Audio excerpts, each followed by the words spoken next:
So, Kristen, we up Okay. to you. Welcome everybody to our business builder.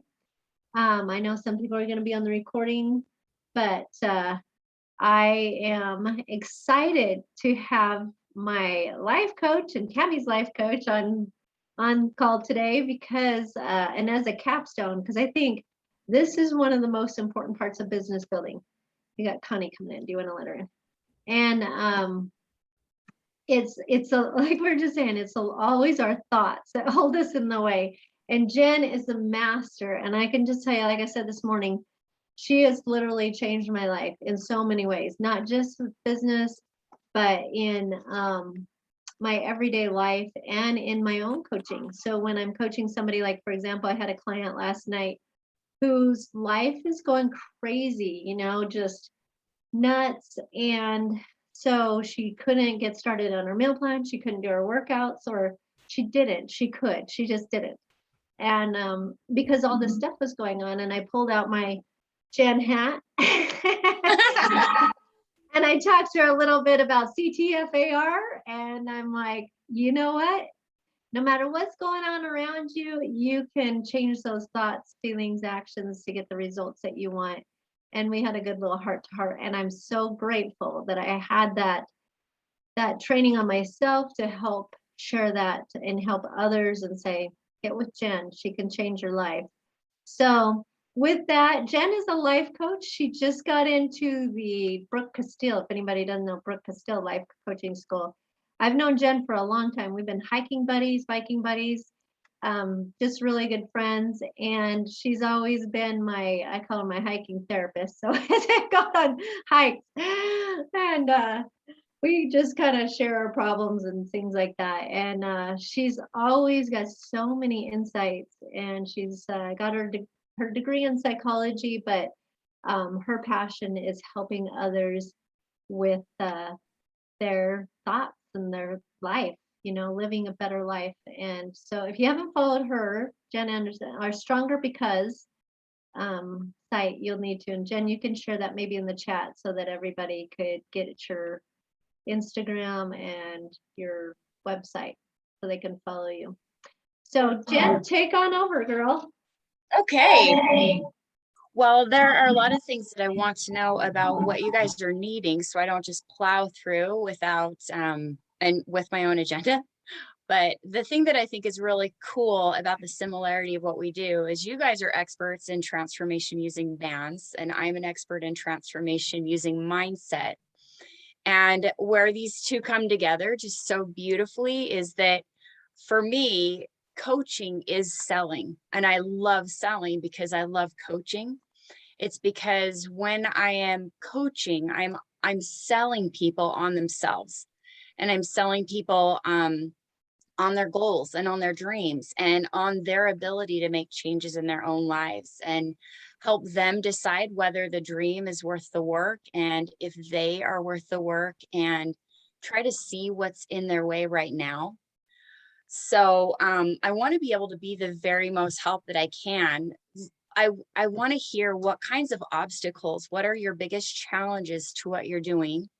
And what are some of your biggest obstacles to selling? And then I'll just go ahead and direct everything in that direction. Does that sound good? That sounds fabulous. I think some of our biggest obstacles is, well, a lot of them at first is financial. The price of investing in their coach, whether they're doing, a lot of us here are also coaches. In fact, I think all of us here are health coaches. We're all Optavia coaches. And all Optavia coaches. So we do both. So just whether they're doing a package or whether they're buying just the bands or whether they're doing the coaching, being able to invest that financially in their own health. I think that's the biggest challenge. Also is there's a lot of different types of bands out there. And so generally when they do find out, there's maybe a lack of understanding on what makes us different than others. So maybe giving value to what we offer. Okay. What about Kristen? Do they have anything? Kristen, Connie, you got anything else that you come across? I was talking to somebody today and, she said something about you want people to come to you.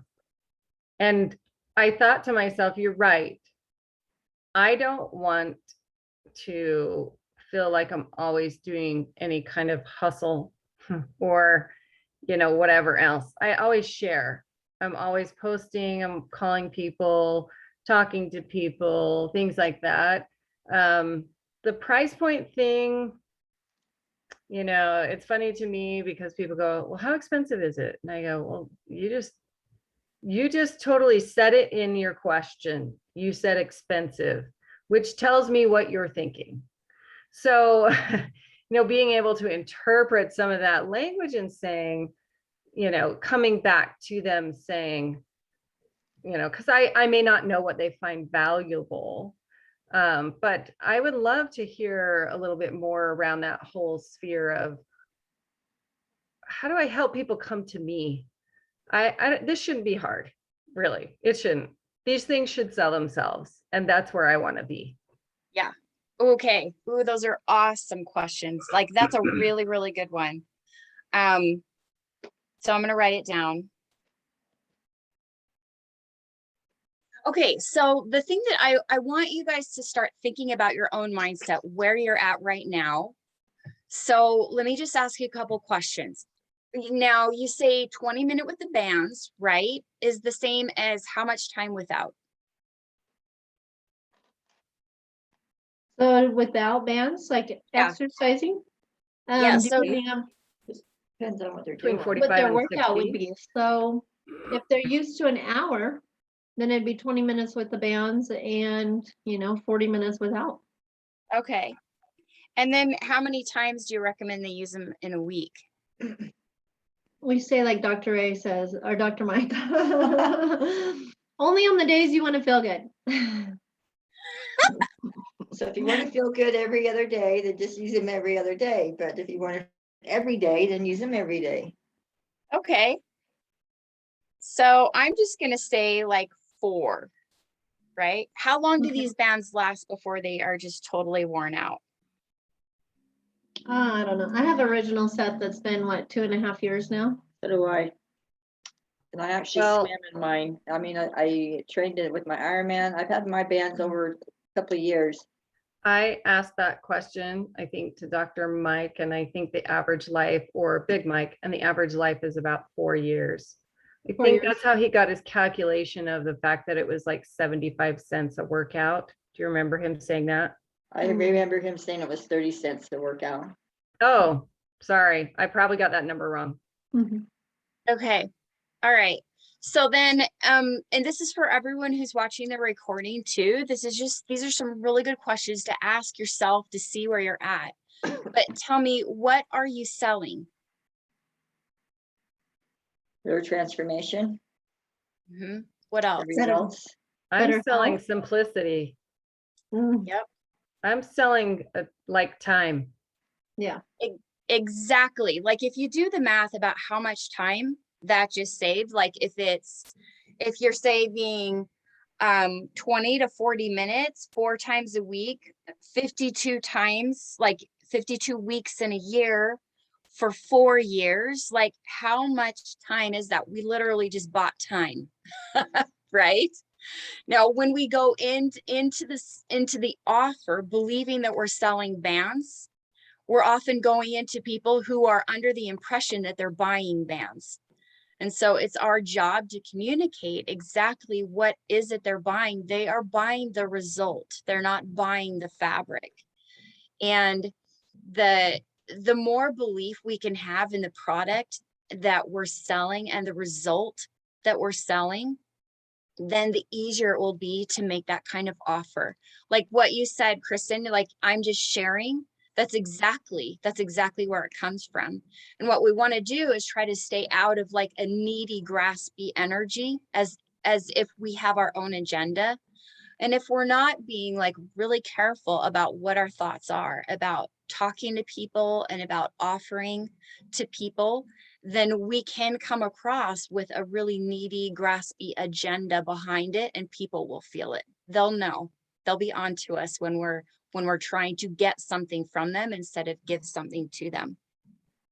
So some of the things that you want to just be super aware of is, how do you feel right before you make an offer? If you start to get nervous, if you start to feel needy, if you start to feel scarce or insufficient or inadequate, those are things that you really want to look closely at. What kinds of things am I thinking right before that happened? And so questions, like the most 3 valuable questions that I can ever imagine pondering on my own and building belief in myself before I even make the offer, is on a scale of 1 to 10. And I'll actually have you guys just go ahead and do this. Look at how you're thinking, look at how you're feeling, and answer these questions on your own. Is, on a scale of 1 to 10, how strongly do I believe in my ability to help them? And I really want to see the actual answers. We all know that we want it to be a 10, but if we're not genuinely a 10, there are going to be some thoughts behind it that are going to work against us as we try to move forward with an offer. So we really want to be aware of what thoughts are running around in the background. Maybe it's that I don't really believe that I know enough, or I don't believe that I can understand their goals well enough. We want to be able to see these thoughts, and so we can ask ourselves, why did I rate it that? And listen to all the unedited reasons. We're not trying to be right here or score a 100%. We're trying to gain awareness. If we don't have a very strong belief in our ability to help them get to where they're going, then we're going to struggle to make that offer. It's going to come out with like a half-made offer, because there's going to be a part of us that's holding back without even being aware. So then the next question to ask ourselves is, what do I need to believe to make it a 10? We start to think that thoughts are facts, but they're not. They're completely optional. We made them all up. Unless it's a 100% fact that it can be proven in a court of law or with a blood test, then it's a thought that's optional. And we want to be directing our mind and choosing our thoughts intentionally in a direction that gets us a result that we want. If we want to be able to share and make offers with complete integrity and belief, then we really need to direct our thoughts towards building belief in our ability to help them. Our belief in our ability to help them isn't going to come from something outside of us, a certification. It won't come from education. It will come from our thoughts about ourselves. And we have access to that, to changing that, adjusting it. The next question that I would ask myself, that I do ask myself, and I would encourage you guys to do it, on a scale of 1 to 10, how strongly do I believe in people's ability to change? And then why did I give it that rating? And same thing, we don't want the edited version, because we actually want to know what's running around in the background. Each thought that we have creates a feeling. And each feeling that we have creates action. It drives action. And from all that action, we get a result. And if we want that result to be making a very clean, genuine offer that's in 100% integrity, we need to make sure the thoughts behind it line up with the feeling of, I can help you, abundance, sufficiency, honesty, integrity, confidence, capability. These are the kinds of things we want driving our action. If we notice that right before we make an offer, we may feel some negative emotions sinking down inside of us, we want to catch that, to see, what thought did I just think? What did I just do that brought me into scarcity? And in a way, what we don't want to do is make them responsible for how we're feeling. I'll feel better if I get this sale. I'll feel better if I have the money. I'll feel better, those kinds of things. We never want to put someone else responsible for those kinds of things in our lives. And then the next question we want to ask ourselves is, what do I need to believe to make it a 10?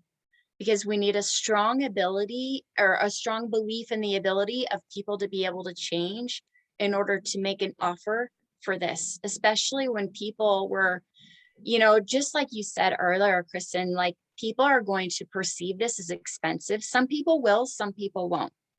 Some people will think this is an absolute steal of a deal. I just bought myself this much time, this much health, this much energy, this much extra time in my life.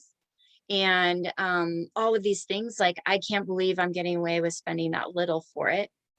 But if we're going to be able to make an offer to people, we need to believe in their ability to change if they choose. And direct our beliefs to support that. And then the other question is, on a scale of 1 to 10, how strongly do I believe that bands can help them? Or for those of you that are coaching, that my coaching process will help them. Why did I rank it that? If it's a 3, it doesn't mean anything has gone wrong. You're totally fine. The 3 will just give you awareness of where you're at now and what kinds of thoughts will prevent you from making offers in a way that will draw people to it. And then ask yourself, what would I need to believe to make it a 10? And when we're trying to build belief, we want to do it in the same way that our brain does it anyway. What our brain does is it creates a belief, and usually it's before we're even 8 years old. It will create a belief, and then after that, everything that gets filtered in is to support that belief. It wants to be right, and it wants to prove itself right. So it's going to collect all kinds of evidence to prove this belief is the true belief. It's right. And so we're going to say, I'm going to choose to think something differently. I'm going to believe that I can absolutely help this person, or I'm going to believe that these bands can absolutely help anyone who uses them correctly. And what do I need to believe? What kind of evidence can I collect and create to support that belief, to strengthen it for myself?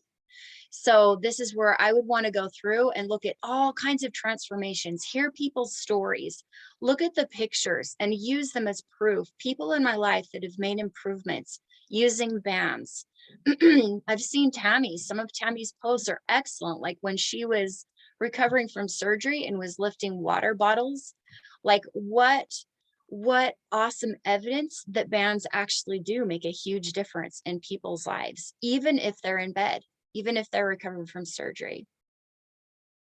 So we want to, that's another way to just create some really firm belief in what we're doing. We want to get really focused. Like this is something that I would journal about, is what are all the impacts of what I'm selling for them, for their money, for their time, for their kids, for their friends, for their health, for their medical bills.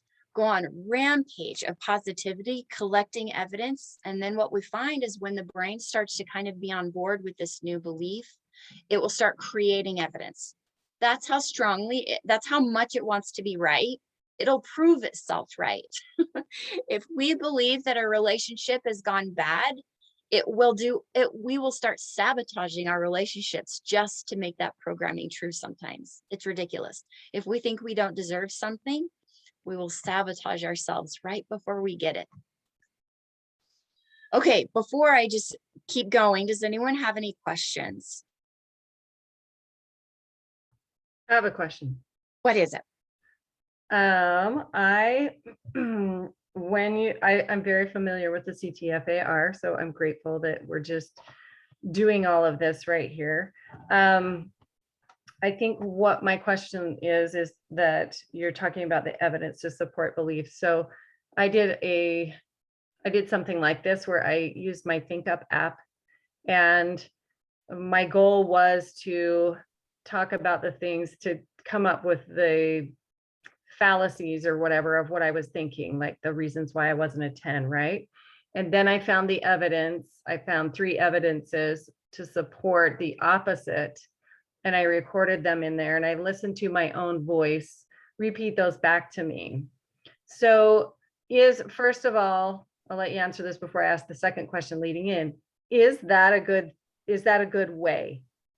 Yeah, to- yes, and I'll tell you why, so that you can keep doing it. And you can incorporate it in different ways. The more senses we include on creating a new belief, the quicker we can get that new neural pathway built, because that's what we're doing. We're building a neural pathway. So we want to say it, see it, hear it. But really, the very, very most effective way is to do it in a way that creates and generates emotion for us. If you look at like traumatic events, the emotion is what seals it into our memory, or really, really happy events. They're easier to remember because emotion is linked with it. So if you can do anything to generate the emotion that is behind you, the new thought, then it just like 10x's it. Okay, I like that. So when I did that experiment, I had listened to those things for maybe 2 or 3 months in a row, and it was helpful for me. But I still think I had some other things that were holding me back, and that's why I didn't progress like I wanted to. But the follow-up question on that is, let me look at what I wrote here. You said, I think you answered part of it, because I realized that as we create emotion in other people by, linking our emotions to their emotion and bringing that into their life or into their mind or their heart, that's a great way for people to understand who we truly are and what we believe in. So I guess my next question is journaling the best way? Like, of all the things that you could, part of my question was, can you simply go to an I am statement and have that make an impact, or is that a waste of time? Like if I say I can't sell these because they're too expensive, and then I turn it back into an I am statement, like I have total and complete control over, my sales or my shares or I have the ability, this, however, I'm not coming up with anything good in my mind right now, but Yeah, could I I make think it an I am statement, because my brain should believe that if I just say it? okay, so there is a part of your brain that's like the gatekeeper for your subconscious, which is like really driving everything. That gatekeeper will throw anything out that it doesn't believe, like right off. It won't even make the cut. So whatever new beliefs you offer need to be believable on some level. I love I am statements because we are creators. Those are very creating statements. But if your mind doesn't believe them, they will just like on, all those space shows where they launch a missile at a spaceship and it just bounces off. That's all it's going to do. And so you want to be really aware of how you're feeling when you're trying to introduce a new thought. If it's like, there was one time I was trying to introduce some thoughts that were too far of a stretch, and I started not wanting to look at him because all I was hearing was, "You liar. You're just a liar." And so that's when I try to ladder in a new belief, like baby step it in. If there's one that's not quite believable yet, but I know where I want to get to eventually, I'll find some that are a couple steps down. And as soon as I'll introduce it, and as soon as my mind starts to accept it, then I'll up it just a little bit and work my way to the new thought that I want to get to. But something that I want to just make sure we look at is, we genuinely can't make someone else feel anything. That's theirs 100%, and that protects us in a way, in several ways. But one of the ways it protects us is we don't have to take responsibility for someone else's results, for their feelings, for their thoughts. However expensive they think the bands are, that's all them. However uncomfortable they feel about spending the money or whatever it is, that's all them. And any results that they get with the bands, that's them. And so it protects us in the way that we can show up with 100% confidence in ourselves and 100% confidence in their ability and let go. That's where you have that unattached energy of you get to go ahead and feel whatever you choose to. My job is just to be here in integrity, making my best offers because I really believe it'll help you. Does that make sense? Totally. And I think part of the reason why I asked that I am is because I don't know if you've read in Carol Tuttle's book called Remembering Wholeness. She Mm-mm. had some really good I am statements in there. And I was like, I really like these. I can resonate with this kind of thinking and stuff she was promoting in the book. And it's one of my very favorite books. But I went to present it at a health conference, at a health retreat. And before I got up there, my top mentors said, I am statements are crap. And and then I turned to the person that asked me to do it and I said, that's what I prepared. And she's like, just present it anyway. And it felt awkward, but I thought, well, I don't really care what he thinks about them, but if I'm going to present something like that to a group, I just wanted to, because you had the training and knowledge, like truly, does it bring that, does our brain say after time, yeah, this is okay. Yes, this is believable. So thank you for the explanation of that, because I like how you talked about, let's bring it a couple levels down if you're not all the way there on that statement yet. Yeah. And there Jen, I are think ways. Oh, Oh, go ahead. sorry. I think another really good point you made when responding to that question is that when you're not responsible for their results, their thoughts, their feelings, I think that's the hardest thing sometimes as coaches and for B3 is that we feel responsible if often we're taking on the responsibility for their results. Like if they're not getting results, it's our failure. If they're not seeing changes, it's ours. And then it makes it harder for us to have that belief to share it with people because we're like, oh, so and so bought these bands and it didn't make any difference for them, where they may or may not have been using them. They may not have even doing it right. So I think that is so important what you said about we're not responsible for their results. We're just responsible for sharing our own best self, out of integrity. Yes. And we can support them and we can show up in the best way that we can, that we feel so good about. But the reason we're doing it isn't to make them think, feel, do, get any result. The reason we're doing it is because that's the coach I am. That's who I am. And I give you 100% permission to be you, which I may not like your results, but totally fine. You may not like my offer, totally fine. Either way, we're good.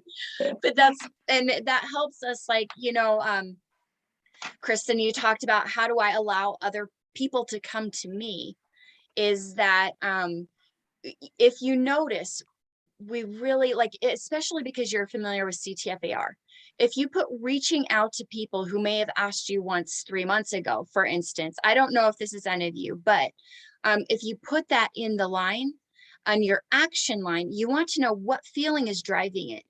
If it's scarcity, if it's neediness, if it's anything like that. And the thoughts may be something like, if I don't reach out to them, they're never going to reach out. Then that energy actually does the opposite. It kind of repels people. If we want people to come in, we need to be thinking things like, they know what I have. And if they don't, I'm happy to share it. And do you kind of see where I'm going with that? You want to be aware of the feeling that's driving your action. Yeah, and it's funny to me because I think I've been taught to foster relationships, which I feel is very important. Sometimes I'll get in a moment of going through lists of people that I've contacted in the past, and then I'll go back to them. And I mean, I have this girl that's been sitting on the fence forever. And I've introduced, Optavia as well as B3 for her. And she just sits on that fence so comfortably. And I'm like, do I just give up? I know 100% that these things can help her. And I know I'm not going to change her mind for her. And so all I can do, like, do I continue to just keep keep sending the offer her way, or just go on my way and do my thing and wait and let her come when she's ready? I think it would be really, really important, whatever action you put on that line, make sure you are coming from 100% sufficiency. Like abundance, sufficiency, acceptance of whatever she chooses to do. Like if you notice, if there's any sort of urgency building inside, I always like, I look at it. Urgency is my alarm bell that I'm trying to either escape an uncomfortable emotion, or I think it's going to be better when I get there. And I'm thinking that something outside of me is creating my feelings.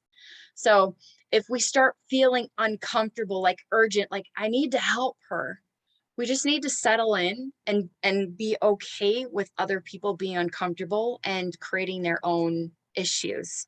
You know what I mean? We can see it. We can see how much things could help.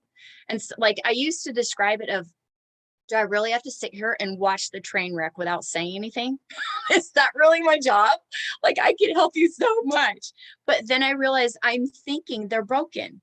They need to be fixed. And so the thought that I've helped bring myself into sufficiency and abundance is they are completely whole how they are. They are completely whole. And that's fine. And I have something that could help them if they want it. And if they don't, they're whole. That's kind of the direction that I go when I start feeling that urgency to do something to change their situation or change my situation. Like that's just my alarm that I'm slipping into some energy that I don't think is in full integrity with where I want to go. And I'm guessing it's probably the same with you. So that leads me back into that incident with the I am statements. It was a weekend retreat, and I had like a full-on anxiety attack for my very like first, well, probably not my first, but close to time. And I thought to myself, why am I here? Like, why am I in this state of like, I had to leave, and the place where everybody was, there was something about the energy that I just couldn't take. And it was all positive energy. And that's what threw me off. I'm like, this whole place is a bunch of awesome people that want to help other people. And yet I was feeling so much anxiety around it.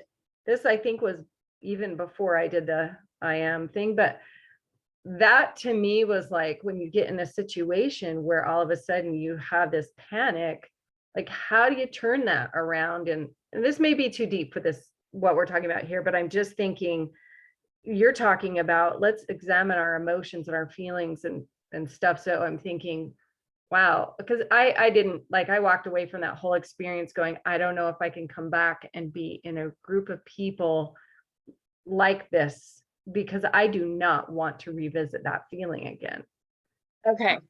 So 2 things that I can think of. First of all, there's just normal anxiety. Let's just say anxiety just happens and maybe we had nothing to do with it. And we just like our brain got the adrenaline squirts and there it goes. What we tend to do is once we start feeling the heartbeat faster and the breathing increase and all of those things, then we start to think thoughts like something's wrong and we increase our anxiety.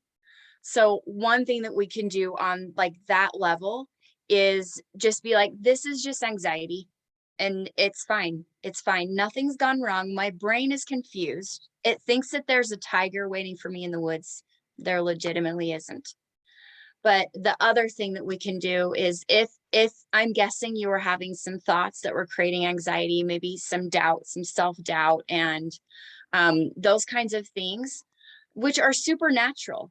But in the forum of public speaking, something I've noticed is that when I slip into more concerned with what I'm getting in the form of judgment, particularly, then I start getting afraid. If I'm more focused on what I'm sharing and what I'm offering and what I'm giving, the fear just completely goes away. It's gone. So yes, there are things that we can do in the moment. First one is to remind our brain that we're okay. The worst thing that can happen is we feel an emotion. And if we feel confident in our ability to feel an emotion, there is nothing, there is no risk. And the second thing is do a self-check of go back to the impact of why am I sharing this? Because it's been so valuable in my life. I want to share it because I think it could help you. And presenter B can think whatever they want to. It's just their thoughts. And their thoughts may not be the people in the audience's thoughts. So let's give them a smorgasbord. Don't choose my dish if you don't want an I am statement, but that's what I'm offering. You know what I mean?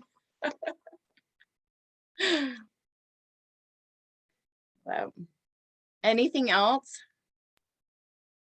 Thank you. That was helpful. I think if I ever come across that again, and the anxiety wasn't around the speaking. In fact, I don't even know if I knew I was really going to do that before, like when I had that anxiety, but that's a scary feeling to me that at least I can relate to other people that go through it. But at the same time, I'm like, I don't want to even have that with a one-on-one with somebody or you know what I mean?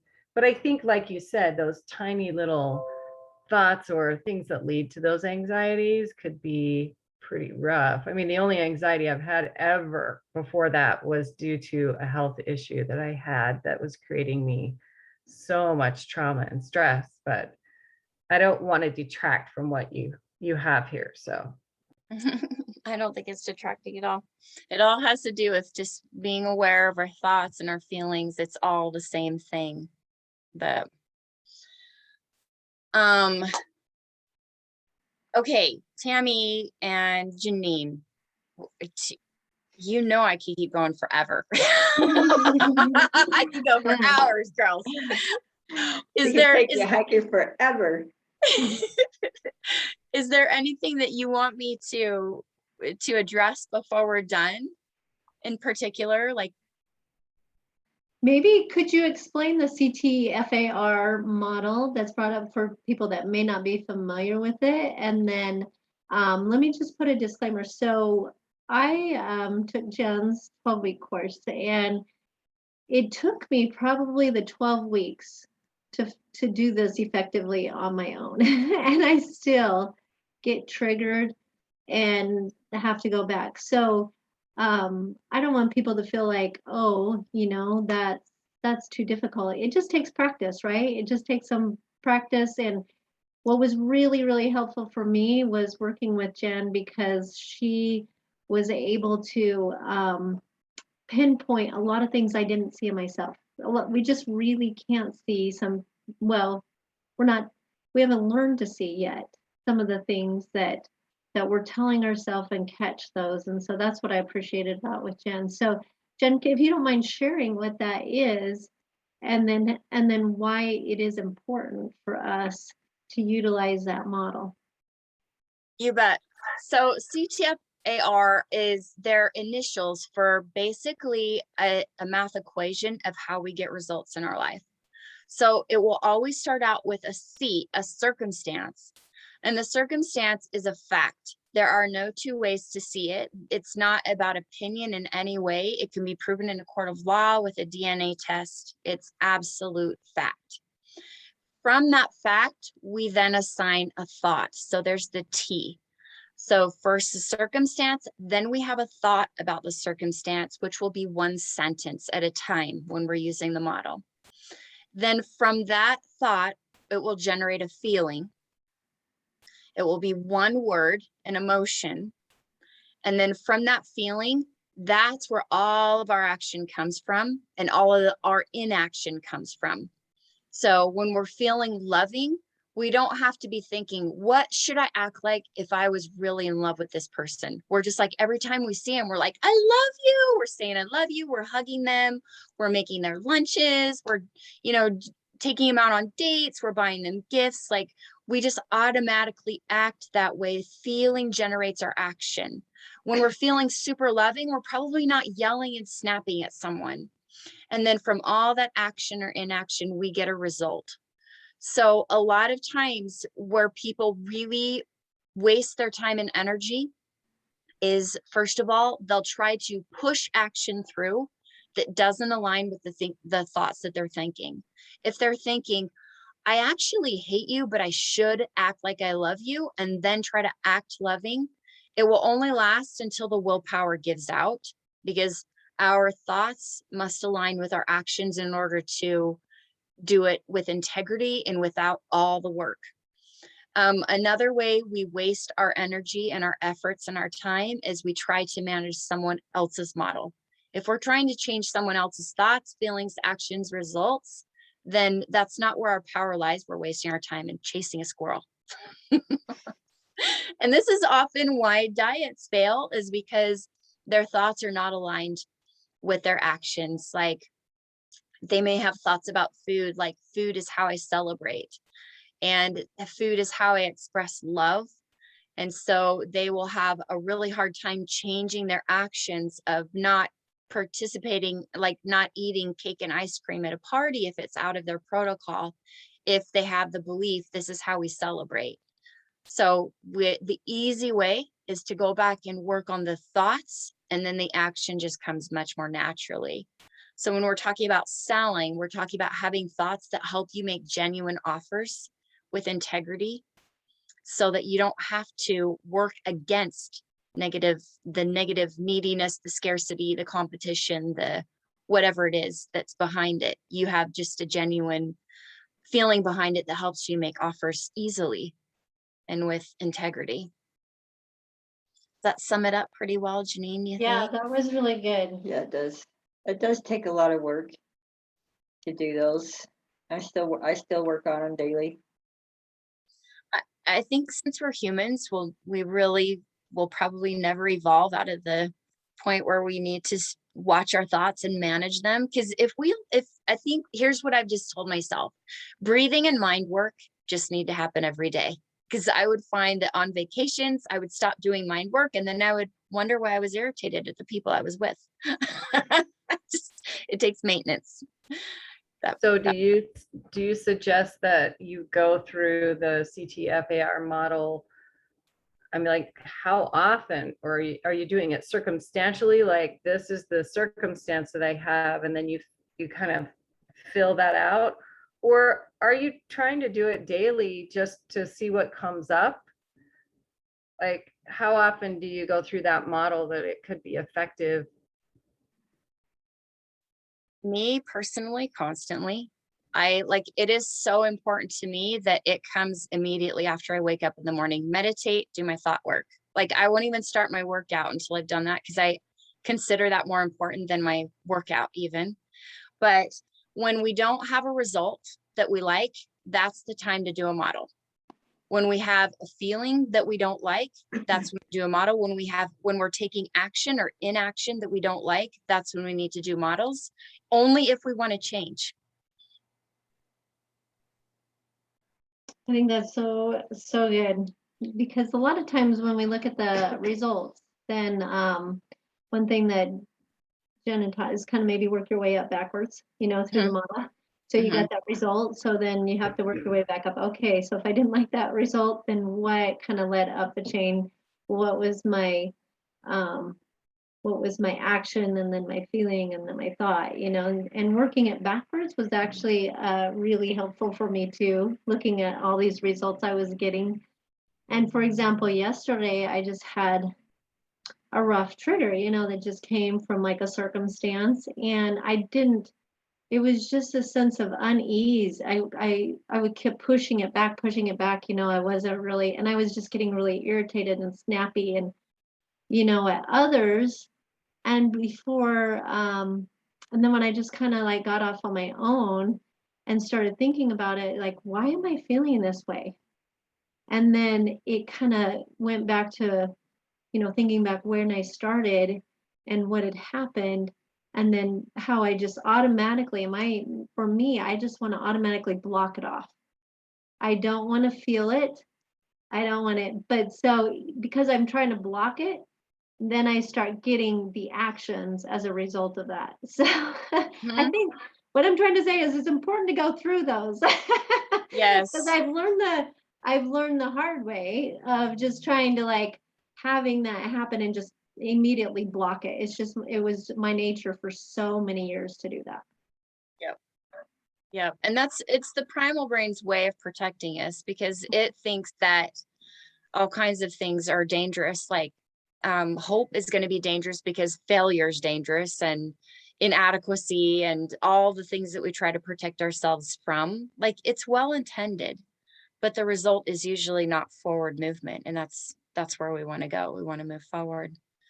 So One of the thing I wanted to say is that I really have I'm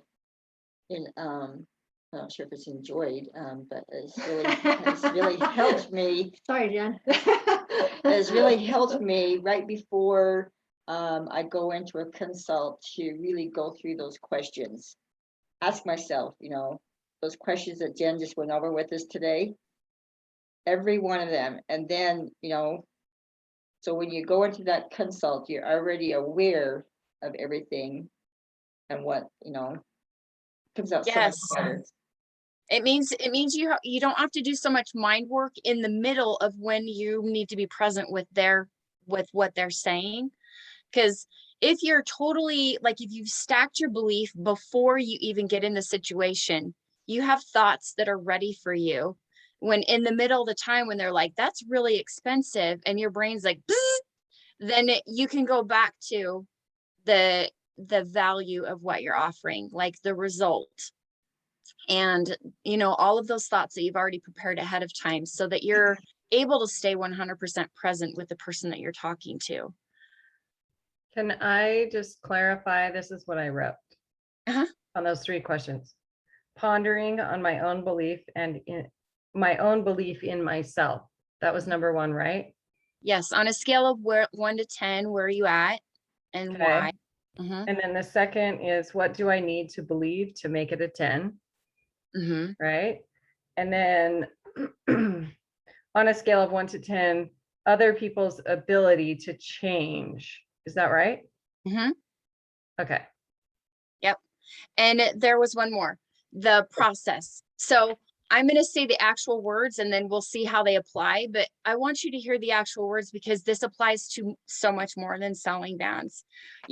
If anyone is not following through or committing with something that they want, it'll be a lack of belief in themselves, a lack of belief in the process, or a lack of belief in the result.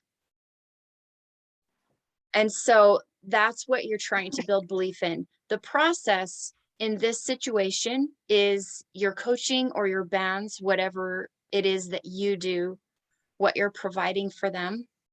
It's the container that the result comes in, is the process. And but remember to ask yourself why you rated it that rate. Like, on a scale of 1 to 10, how would I rate my belief in people's ability to change or whatever? But remember to ask yourself why, because you need to see the thoughts that are driving the emotion right now. Jen, thank you so much. We really appreciate you coming on today. This has been so helpful, and I know that unfortunately someone couldn't come on because I know they probably would have had a lot of questions too. But I'll just give them your number. If that's all right, they can just reach out to you and see if there's some things that they can work out with you. But anyway, I just want to thank you so much for your time and your wisdom and sharing your talents and your skills with us. And I hope that we'll be able to have you a regular on our Business Builders. I love this stuff. So fun. I know, it's so cool. So cool. It was kind of foreign to me. So we're gonna hop on to our next meeting, but thank you so much. Thanks, You Jen. bet. Thank you. See ya. Bye-bye.